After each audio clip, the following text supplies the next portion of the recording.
I had an accident.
Nine months have passed and I'm still unable to walk properly.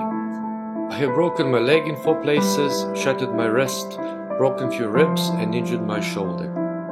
That helmet has cracked, but my head, thank God, is intact. My friends were not aware that I have crashed and they continued with their ride to the hotel. I was lucky that I had my phone on me, that the phone still worked and that I was alert enough to send my live position back to them so they can find me. The rest is history, as they say. I had a free helicopter ride and many surgeries afterwards. So many months after the accident, questions still linger. Will I be able to run again? Will I be able to use my right hand again? What has triggered such a violent tank slapper? Why my steering damper didn't stop it, or at least reduce it? What happened to my brakes? Has my beloved GS decided to kill me? Is this something that BMW should look at and possibly investigate? Let me know what you think.